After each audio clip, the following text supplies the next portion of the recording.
Welcome to Tea for Two. Today's guest is the violinist Helena Wood. She was the concertmaster of the RT National Symphony Orchestra in Dublin between 2013 and 2018, and since then she's been travelling all over Europe, appearing as guest leader with orchestras such as the Philharmonia, the Royal Philharmonic Orchestra and the Oslo Philharmonic Orchestra, amongst many others.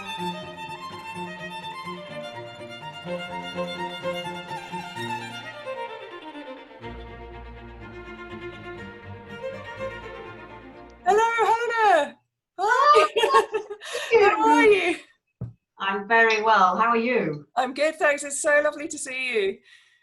It has been too long, as always. And yeah, shame we're not meeting in person, but hey. Yeah, exactly. So tell me, where are you right now?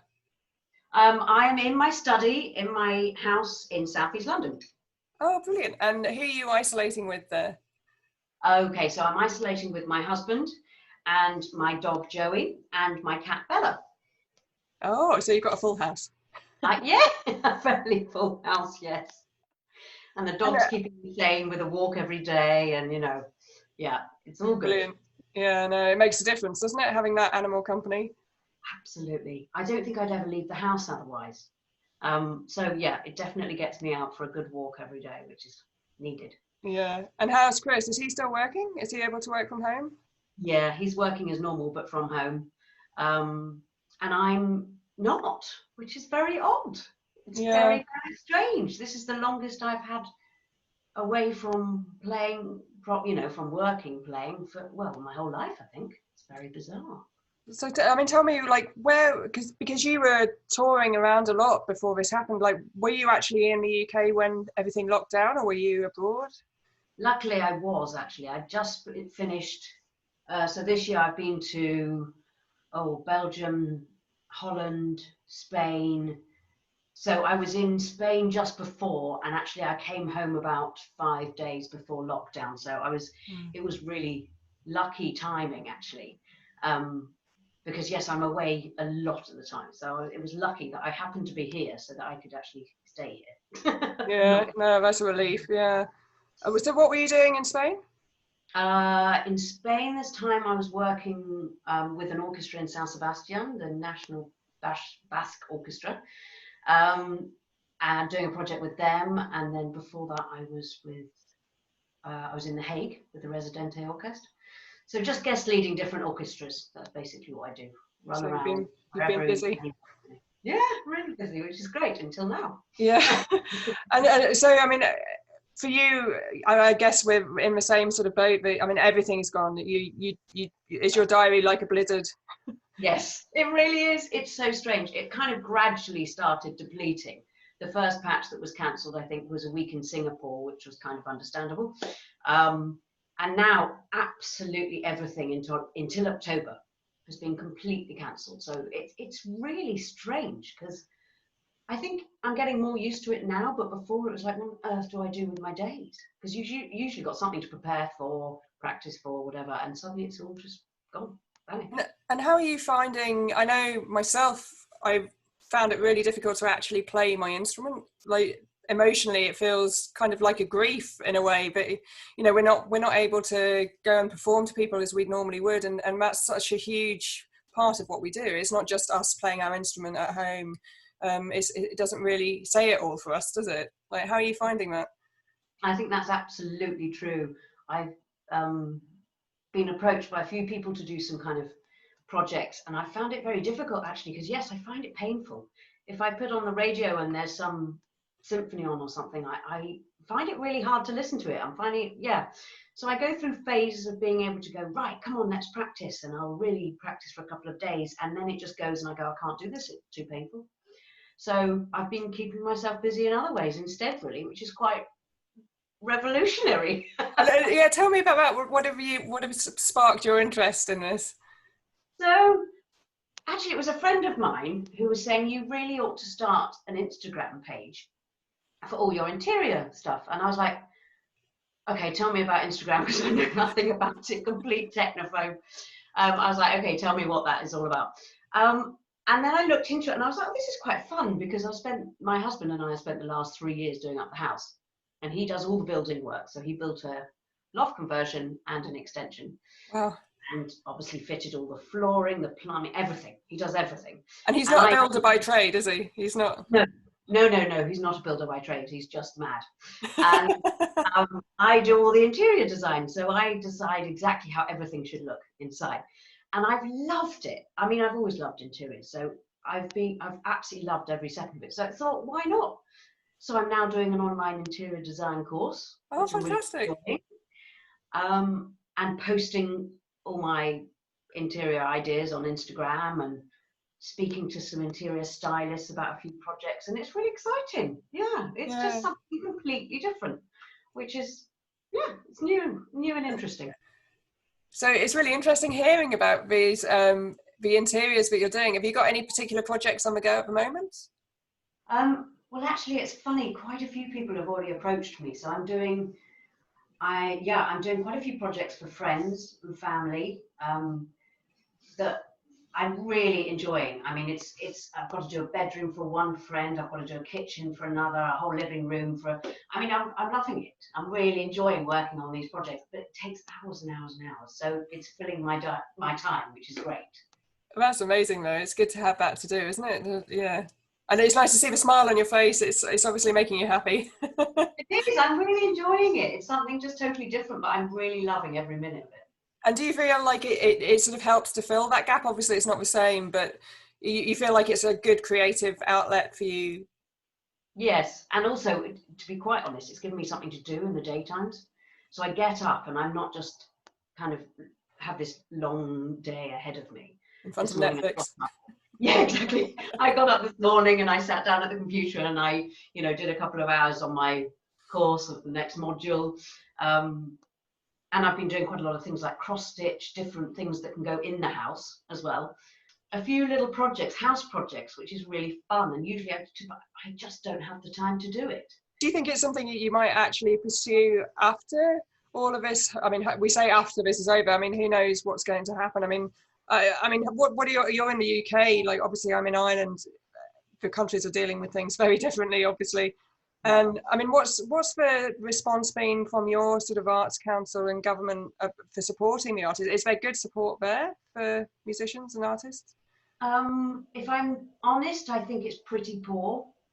A lot of the theatres, concert venues are really concerned about actually going under in this time, and the government hasn't really mentioned it, to be honest.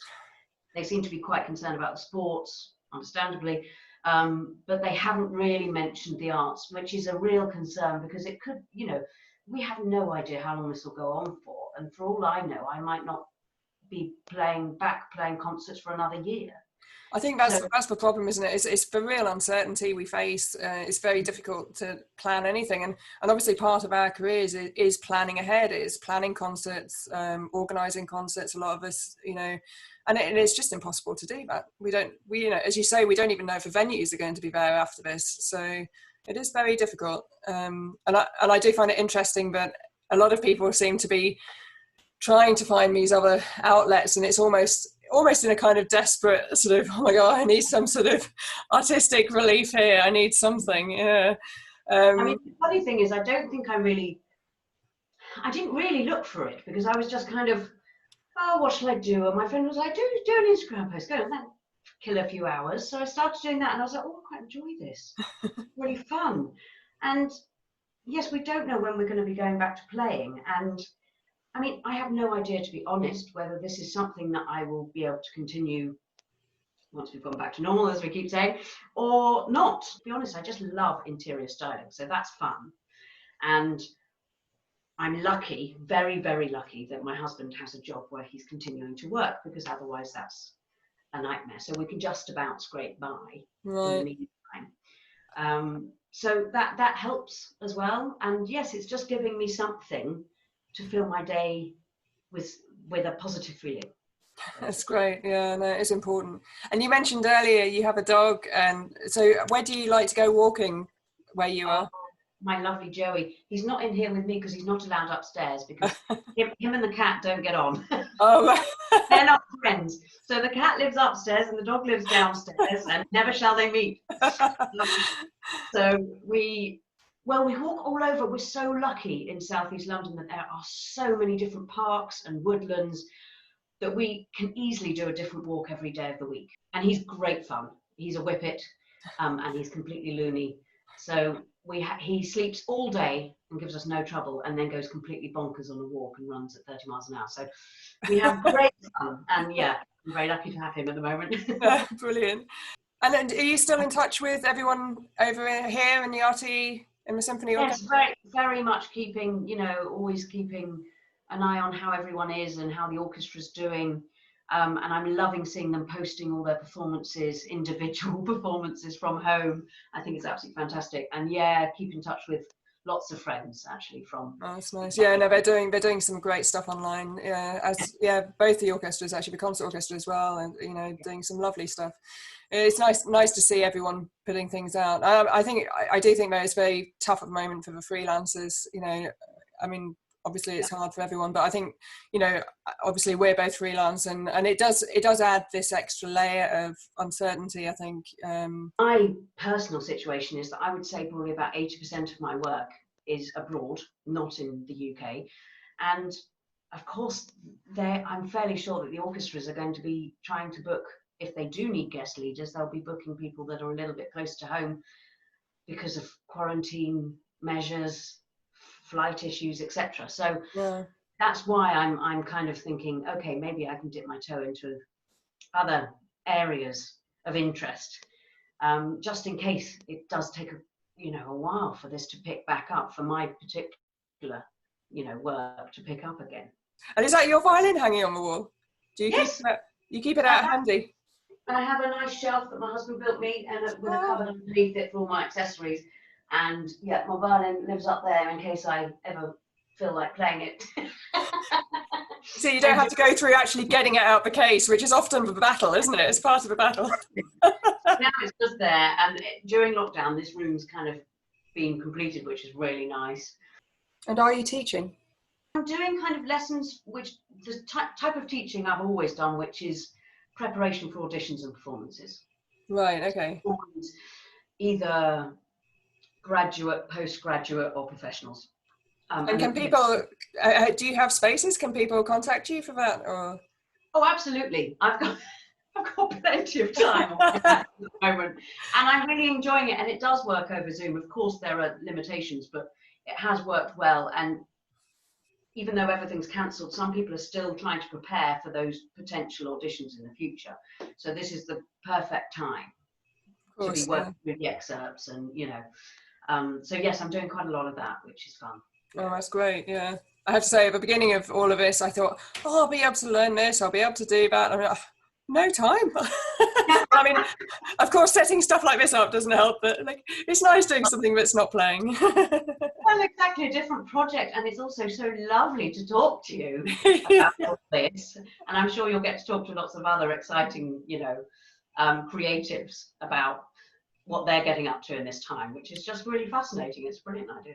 Yeah, it is. It really interests me how people cope with it differently, and like you say, I mean, I think there's a big difference as well when if you're in quite a crowded family house to people that might be living on their own. Obviously, your priorities are completely different, and the amount of sort of free time you have is very different. Certainly myself, I've been trying to do some of the recording projects and stuff like that. It's so difficult to even, not be disturbed for more than 10 minutes or, do anything. It's very hard with little ones around. Well, listen, Helena, it's been such a pleasure talking to you. Thank you so much for giving us your time. And it's fantastic to see these beautiful things you're creating as well. And, good luck with it all. And hopefully we'll get to play together again really soon. I miss you. Oh, well, I really hope we can play together soon too. And this has been so fun. So nice to have a catch up. And what a brilliant project, Beth. Thank you so much for inviting me to be a part of it. Oh, thank you. Pleasure is all mine. Cheers. Yeah. I'll see you soon. Bye.